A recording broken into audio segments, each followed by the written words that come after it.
each week we talk about different topics pertaining to chronic pain, regenerative medicine, and wellness. And today we're here with Dr. Ashu Goyal, who is a double board certified anesthesiologist and chronic pain specialist. So today we are talking about PRP, and if you have joined us in previous episodes, we have talked about this before. PRP stands for Platelet-Rich Plasma, and this is a form of regenerative medicine. Dr. Goyal uses this regularly with patients to help heal injuries, whether it be in their shoulders, their knees, their hips. And one of the things that we wanted to talk about, or I would like him to talk about, is how PRP isn't always created equally. And I really want him to kind of tell us and tell the viewers, what exactly does that mean? I know I've heard him say that quite often. So Dr. Goyal, why is PRP or platelet-rich plasma not always the same depending on where you go as far as clinic? So PRP is platelet-rich plasma. This is derived from an individual's own blood, right? Okay. So we are drawing blood out of a person, and we're concentrating the growth factors, the platelets, the anti-inflammatory mediators that are present in our bodies floating around. To answer your question, there's a few different questions, I think, in that one question that you asked. So yes. When it comes to PRP, not all PRP is created equal. It's created individually. Okay. So when a patient's considering PRP, or I'm having that conversation with them and they may be a candidate for PRP, there are pre and post procedure protocols I like them to follow, because the idea is to optimize their plasma. Okay. Right? We want to focus on dietary changes, lifestyle changes, avoidance of certain foods and processed foods that can create inflammation and make the plasma not as effective as it could be, right? So in that sense, not all PRP is created equal. Okay. Now, in regards to different clinics and different machines, so when we take the blood, we usually take a rather large volume. Depending on the system you're using, that could be anywhere from 15 cc's to up to 60 cc's, sometimes even 120 cc's.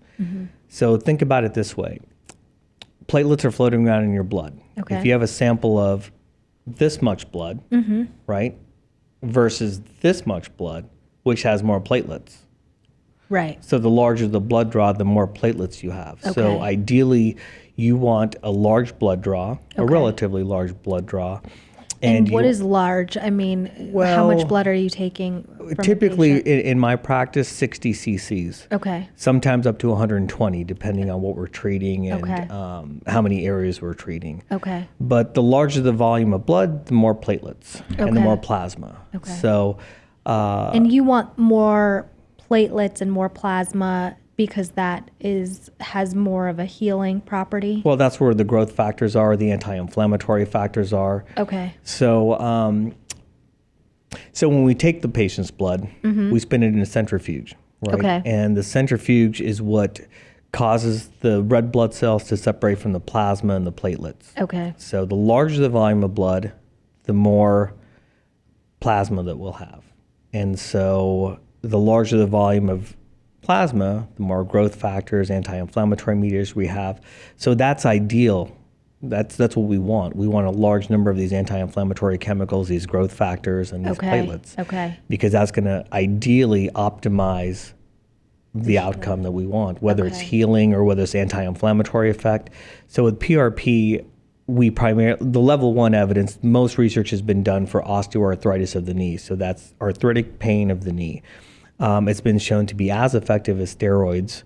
There's also level 1 evidence for what we call tennis elbow, which is an extensor tendinopathy. So that's pain on the lateral aspect of the elbow. So we know for a fact that steroids cause degradation of tissue. They can be immediately beneficial by reducing pain and inflammation, but long-term, they destroy tissue. Okay. PRP works opposite of that. It also reduces inflammation, but it may take longer to take effect, but it actually prevents further tissue degradation. Okay. Or may prevent further tissue degradation. without harming the local tissue. So. Okay. So with PRP, you talked about the centrifuge, and the centrifuge is the machine that spins everything down. So are there different machines that may not get as good of a result when it comes to spinning the PRP down? Absolutely. So there are machines on the market where their kits are designed for small blood draws, maybe 10 to 15 cc's. So that, I believe, is going to lead to a suboptimal amount of platelets and growth factors. Okay. So other machines on the market are able to handle larger volumes of blood, 60 cc's up to 120 cc's. That's going to give a larger volume of platelets and anti-inflammatory growth factors. And if somebody has watched our previous episode about PRP and regenerative medicine and is interested in getting PRP, and they start doing some research, what is some of the things that they want to look out for when they're deciding on where to go for? Because, if somebody doesn't live in Phoenix or Scottsdale and isn't able to come to Integrated Spine Pain and Wellness for their regenerative medicine, maybe they live in another city, what are some of the things that they need to look out for when choosing a clinic to have them do their regenerative medicine treatment? well, I think it's always important to find a specialist who is board certified in their specialty. Okay. And also look for any regenerative medicine training that the person has done. So you want someone who has knowledge of regenerative medicine.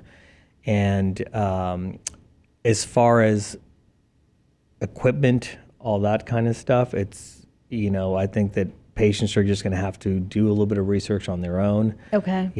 Reviews are a great way to find out if Okay. a physician provider is offering this therapy and offering it, and patients are getting results. So, Okay.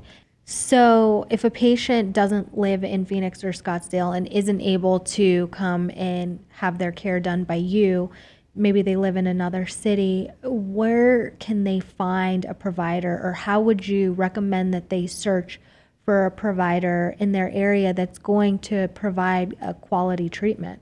So I always believe in getting a referral from someone you trust, whether it's a friend or Okay. family member or a primary care specialist. Another option is to do a Google search. Google regenerative medicine or PRP in your local area. And then, of course, use some of the findings with caution, because some of those top hits are going to be paid advertisements. So I think it's important to do your own research and always get the confidence of a referral from someone you trust. Okay. And are there any misconceptions about PRP that you'd like to address? Yes, absolutely. It's not pixie dust. Okay. So a lot of patients come to me and they're very interested in PRP, but they may not be candidates. Yeah. They're expecting miracles. Like, this is definitely not a miracle treatment. It works for some people, it doesn't work for other people, and that's the same with everything we do in medicine.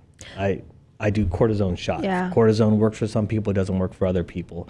So I tell everyone that, there's a chance this may help, but there also is a chance that it may not help. Well, and you'll have to correct me if I'm wrong, if I'm misspeaking right now, but it seems like when people have injuries, and just being married to you and listening to some of the things that you talk about, it seems like patients with their injuries, it doesn't happen overnight. So with regenerative medicine, I guess my question would be, does it sometimes take a little bit, because you really are healing that tissue, and just like the injury didn't happen overnight, the healing's not going to happen overnight. Is that correct? Sure. I mean, we're talking about treatments that take a long time. So Yeah. on average, I tell my patients, give it 6 to 12 weeks before you Okay. can determine whether a second procedure is necessary. Okay. If I'm treating an acute injury, well, that's a little different. So sometimes injuries do happen overnight. Okay. So someone might, be playing tennis and they cause a tear in their tendon. So that is an overnight injury, and the treatment protocol may change for that person. Okay. Versus someone who has chronic degenerative knee pain. Okay. So that protocol will be different also. But with all these therapies, regenerative therapies, they do take time. Okay. We have learned a lot about PRP from Dr. Goyle. He's given us a lot of information. If you are somebody who is interested in regenerative medicine and really interested in healing your chronic pain or acute pain from the inside out, if you want more information regarding regenerative medicine and PRP, you can go to our website, which is www.ispwscottsdale.com. We have a whole regenerative medicine section that really goes over exactly what regenerative medicine is and how it can help you long term and really help heal any injuries or pain that you could be experiencing. So stay tuned for further episodes and segments with myself and Dr. Goyle. Thank you. Thank you.